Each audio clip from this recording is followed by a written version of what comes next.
السلام علیکم ورحمۃ اللہ وبرکاتہ۔ الحمد للہ والصلاة والسلام علی رسول اللہ، اما بعد۔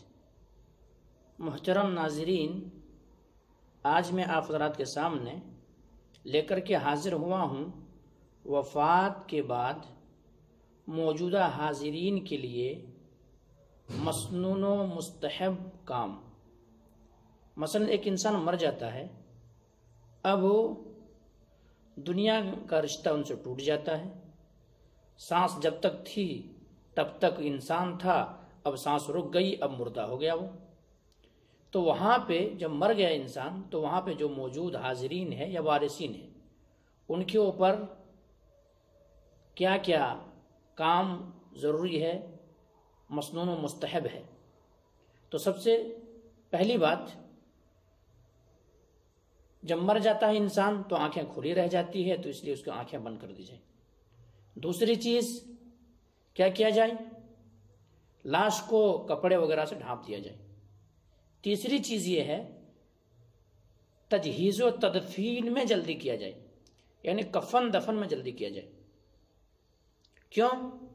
اللہ کے نبی جناب محمد کریم صلی اللہ علیہ وسلم نے فرمایا، ابو ہریرہ رضی اللہ تعالیٰ عنہ سے روایت ہے، کہتے ہیں کہ تجہیز و تدفین میں جلدی کیا جائے، جنازے میں جلدی کیا جائے۔ کیوں؟ اگر مرنے والا شخص نیک ہے، صالح ہے، اچھے اعمال کرنے والا شخص ہے، دنیا کے اندر اللہ تبارک و تعالی کی مرضی کے مطابق زندگی بسر کرنے والا انسان تھا، تب پھر ان کے لیے جلدی کرنے میں توقیر ہے، ان کے لیے اسی میں عزت ہے، احترام اسی میں ہے کہ جلدی ان کے رہائش گاہ، آرام گاہ تک پہنچا دیا جائے۔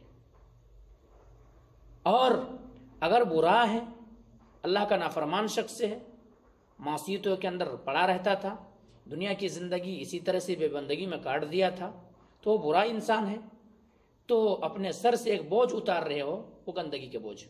اس لیے کیا کیا جائے کہ کفن دفن میں، تجہیز و تدفین میں جلدی کیا جائے۔ یہ موجودہ حاضرین کے اوپر یہ کام ضروری ہے۔ کیوں؟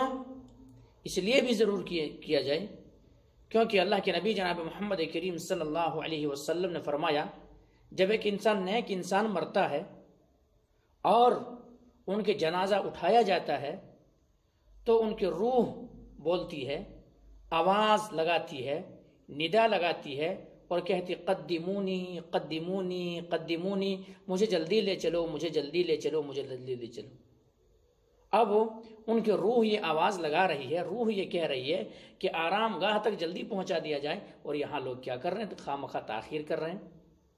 میں نے دیکھا کئی جگہوں پہ لاش کو فریزر وغیرہ میں رکھ کر کے کئی دن تک ان کو اسی طرح رکھ دیا جاتا ہے۔ تو ایسا تاخیر کرنا صحیح نہیں ہے، بلکہ جلد سے جلد ان کو قبرستان تک پہنچا دیا جائے۔ نبی کریم صلی اللہ علیہ وسلم کے دور میں اگر رات کے اندر کوئی وفات پا جائے تو رات ہی میں جا کر کے دفن کر دیتے تھے، رات ہی کے اندر دفن کر دیتے تھے۔ دن میں اگر پائے تو دن ہی میں جا کے دفن کرتے تھے، یعنی جلد سے جلد دفن کر دیا کرتے تھے۔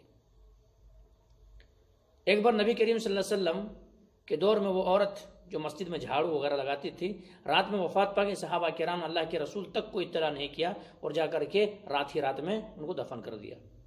تو اس سے یہ پتہ چلا کہ صحابہ کرام بھی جلدی کرتے تھے تجہیز و تدفین میں، تجہیز و تدفین میں جلدی کیا کرتے تھے۔ تو ہمیں اور آپ کو بھی جلدی کرنا چاہیے، جلدی کرنا چاہیے تجہیز و تدفین میں۔ اب آئیے میں بتا دوں آپ کو، جلدی کا مطلب اتنا جلدی بھی نہ ہو کہ ممنوع اوقات میں دفن کر دیا جائے۔ دیکھیں، 3 اوقات ایسے ہیں جو ممنوع ہے، اس وقت دفن بھی نہیں کیا جا سکتا، نماز بھی نہیں پڑھی جا سکتی، جنازہ بھی نہیں پڑھا جا سکتا ہے۔ ایک اس وقت جب سورج نکل رہا ہو، یہاں تک کہ اچھی طرح نکل جائے۔ دوسرا، اس وقت جب سورج زوال پر ہو، یعنی ایک دم بیچا بیچ کھڑا ہو، اس وقت بھی جب تک کہ ڈھل نہ جائے اس وقت بھی نماز بھی نہیں پڑھ سکتے، جنازہ بھی نہیں پڑھ سکتے، مردے کو دفن بھی نہیں کر سکتے۔